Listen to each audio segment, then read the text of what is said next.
Hello friends, मैं हूं कल्पना प्रजापति और आज हमारी क्लासरूम सिचुएशन है कि एक स्कूल है जिसकी जो क्लासरूम है वो बहुत छोटी है, वो स्मॉल है और वहाँ पे लगभग 40 बच्चे एक साथ बैठकर पढ़ते हैं और उस क्लास में कोई बहुत कम स्पेस है इधर से उधर मूवमेंट करने का। जो लाइट है, जो रोशनी है और जो वेंटिलेशन है वहाँ पे बहुत ज़्यादा रूम में उसकी कमी है, वो पर्याप्त नहीं है बच्चों की संख्या के अकॉर्डिंग। उनके इन द एक्सट्रीम हीट, और बल्कि जब बहुत ज़्यादा गर्मी होती है और जब क्लासरूम क्राउडेड पूरी भर जाती है तो बच्चों को बहुत ज़्यादा पसीने आते हैं और बच्चे बहुत ज़्यादा शोर मचाते हैं। Due to lack of space, बहुत स्पेस जगह कम होने की वजह से जो there is no trace of any teaching learning materials, तो रूम में कोई भी टीचिंग लर्निंग मटेरियल का कुछ झलक हमें दिखाई देने की नहीं मिलती, कोई अवशेष नहीं मिलते। तो जो टीचर है वो बस पूरे टाइम डिसिप्लिन बनाने के लिए क्लास में चिल्लाती रहती है। ये है हमारी एक क्लासरूम सिचुएशन। तो आप समझे कि बच्चे कम से कम 40 से ज़्यादा बच्चे हैं, कमरा छोटा है, वहाँ पे रोशनी नहीं आ रही, प्रॉपर लाइट नहीं आ रही, यहाँ से वहाँ जाने की जगह नहीं है, कोई एक्टिविटी नहीं हो पा रही, बच्चे शोर मचा रहे हैं, गर्मी में बच्चों को पसीना आ रहा है और टीचर पूरा टाइम सिर्फ डिसिप्लिन में लगा देती है।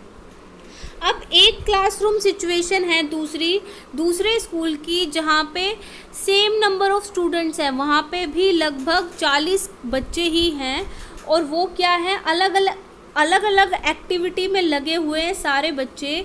और उनकी क्लासरूम में स्पेशियस मतलब उनकी क्लास में बहुत जगह है, क्लास बिल्कुल क्लीन है, साफ़ है, रोशनी बहुत अच्छी है क्लासरूम में, और जो उनकी जो दीवारें हैं क्लासरूम की वो बिल्कुल अच्छी तरीके से डेकोरेट की गई हैं लर्निंग मटेरियल से, जिससे बच्चे उन्हें देख देख के कुछ सीखें। और जो टीचिंग लर्निंग मटेरियल है, जो TLM है, वो प्रॉपरली वहाँ पे रखे जा सकते हैं और एक उनको अवेलेबल किया जा सकता है प्लेंटी टू द चिल्ड्रन।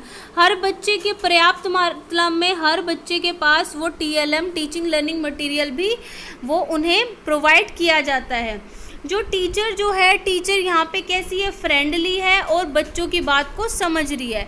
तो आप इन दोनों क्लासरूम सिचुएशन का पहले कंपैरिजन करो कि दोनों में बच्चे समान हैं, लेकिन एक में बैठने की बच्चों को जगह नहीं है, दूसरे में बच्चे आराम से बैठ पा रहे हैं। एक जगह वेंटिलेशन की कमी है और दूसरी जगह वेंटिलेशन भी है, साफ़ सुथरा भी है।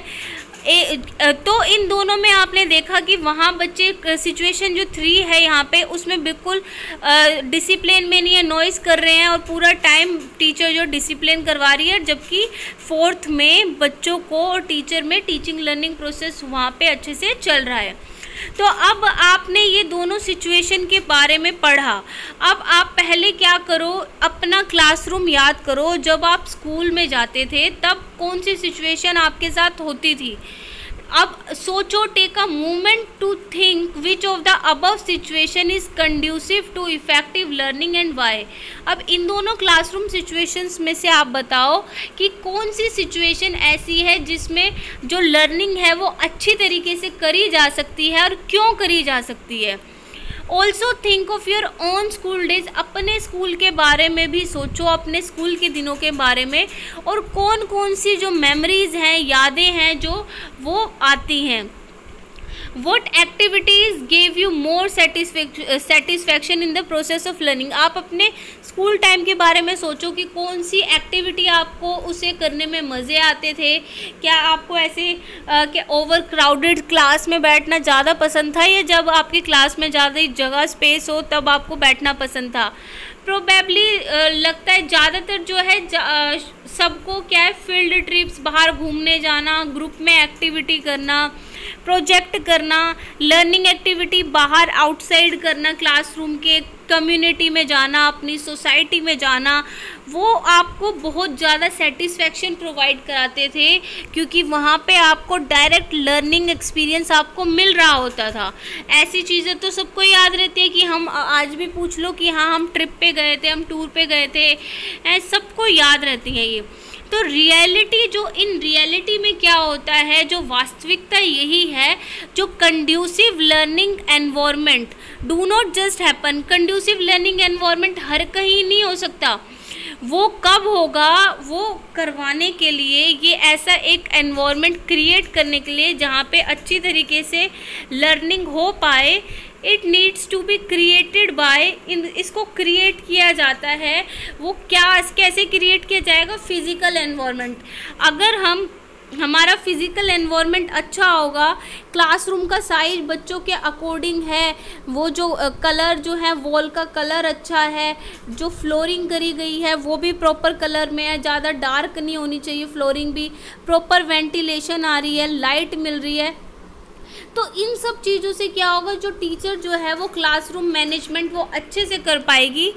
क्लासरूम का जब मैनेजमेंट हमारा अच्छे से होगा तो क्या एस्टेब्लिशमेंट, जो जितने भी प्यूपिल हैं, जितने भी बच्चे हैं टीचिंग लर्निंग प्रोसेस में वो पार्ट लेंगे, वो अपने आप को सेफ़, अट्रैक्टिव और कंफर्टेबल और चाइल्ड फ्रेंडली एनवायरनमेंट होगा, जो हेल्प करेगा एक्टिविटीज़ में, पार्टिसिपेशन में। तो आपको क्या, ये सिचुएशन से आपको यही ध्यान रखना है कि जो हमारी जो क्लासरूम मैनेजमेंट में जो फिज़िकल इंफ्रास्ट्रक्चर भी बहुत मैटर करता है, कि आप में बच्चों के जैसे बेंचेस हैं, वो बेंचेस किस अकॉर्डिंग है।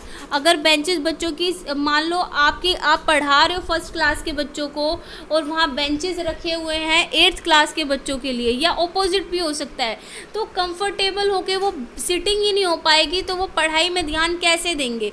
तो एक कंफर्टेबल टीचिंग के लिए सिचुएशन जो क्लासरूम की, वो बिल्कुल इसमें जैसे 4th सिचुएशन है वैसी होनी चाहिए। जब सारी चीज़ें हमें अच्छे से प्रोवाइड होंगी तभी लर्निंग अच्छे से हो पाएगी। तो चलो मिलते हैं फिर आपसे नेक्स्ट वीडियो में 2 और सिचुएशंस के साथ। तो वीडियो को शेयर कीजिए और चैनल को सब्सक्राइब करना ना भूलें।